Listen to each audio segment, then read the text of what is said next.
In this room, there's over 500 pies with me. Check these out. The ladies here working at Marie Callender's have been moving these all morning. They don't just have pies today. From 11 a.m. until 8 p.m., they actually have a full plate that you guys can get as well. Remember when Friendly's felt like the heart of your neighborhood?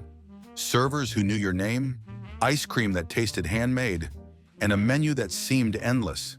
Today, the same place looks polished, efficient, and strangely empty of personality. So what happened between the little parlor with character and the corporate chain that now churns out consistency? In the next few minutes, we'll uncover how this transformation happened and why it's quietly rewriting the story of your childhood memories. Before we move on, I'd like to ask you a small favor. If you appreciate this content, please take a second to like this video and subscribe to the channel. Over 98% of you watch the videos without subscribing. It costs you nothing, but it makes a huge difference to us. So did you click the subscribe button? Great, thank you so much. Now back to the video. Why does your once charming diner now feel more like an assembly line than a community hub? It's not your imagination. The booths are still there, the logos look familiar, and the menus haven't changed much. But that sense of neighborhood warmth has faded. These places didn't start out this way. They were created by families who wanted to share food that carried memories, recipes scribbled on note cards, dishes adapted to whatever produce the local farmers had, desserts that changed from week to week because someone in the back liked to experiment. At first, that's what drew people in. Dining there felt like walking into someone's kitchen rather than just another stop along the highway. When crowds grew and lines stretched longer than the family could handle, owners faced a decision.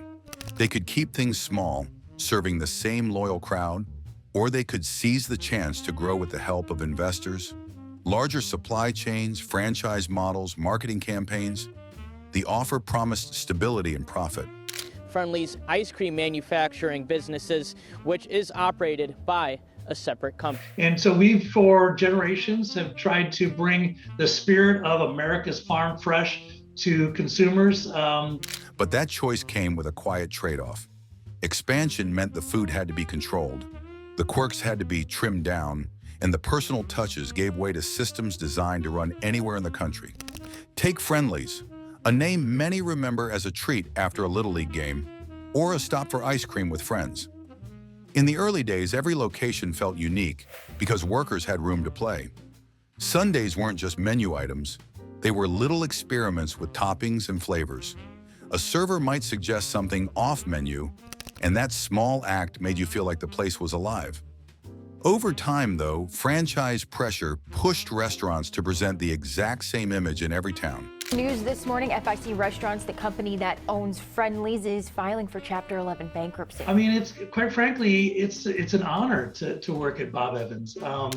Sunday combinations were locked in, kitchens were streamlined, and what had once been experimentation turned into standard procedure. The soul of the place was replaced with efficiency. Bob Evans followed a similar road.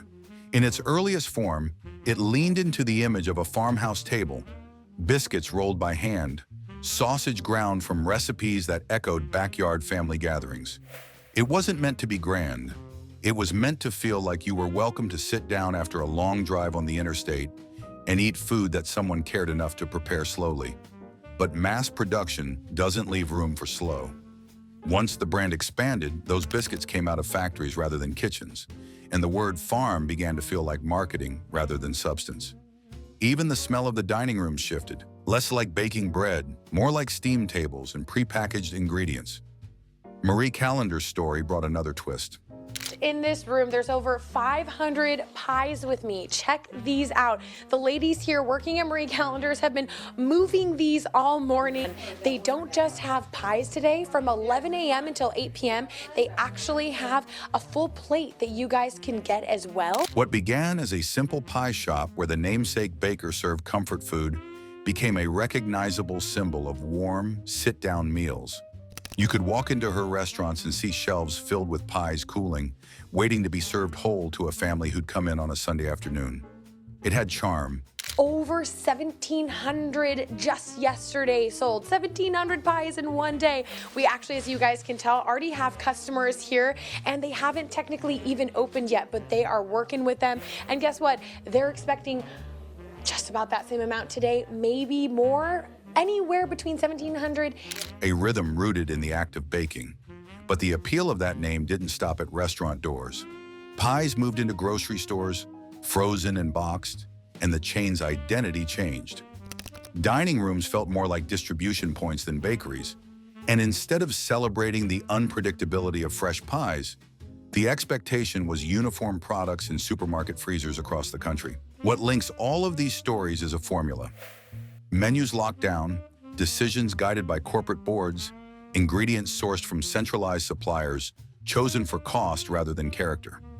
The small details that once gave restaurants an identity faded inside this machine. Diners stopped feeling surprised by a dish or a seasonal recipe. Instead, meals became interchangeable.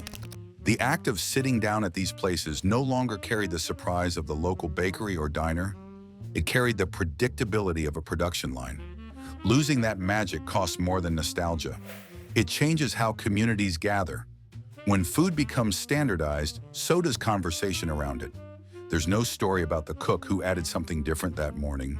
No laugh about the pie that came out a little crooked, but tasted perfect anyway. The imperfections vanish, and with them goes the sense that the meal connects you to a person rather than a corporation. In their place comes reliability. You can travel hundreds of miles and find the same sandwich, the same dessert, the same experience. That predictability comforts, but it replaces authenticity.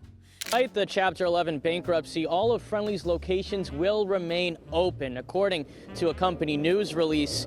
And the avocado veggie bowl has 22 grams of protein. So great taste, good health, and great protein for you as well. It may please investors and streamline operations, but the community feeling that once animated those tables is gone.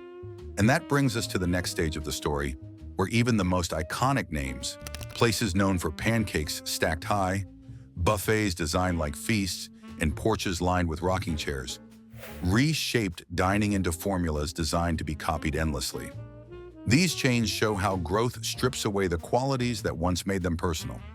Nearly all 130 Friendly's restaurants will remain open. To kind of give it a little bit more oomph, if you will. And then both are topped with a fresh cracked egg. Meals that began as slow, crafted experiences now arrive as identical products measured by speed and cost. It raises a larger question. Do we trade uniqueness for convenience and call it progress?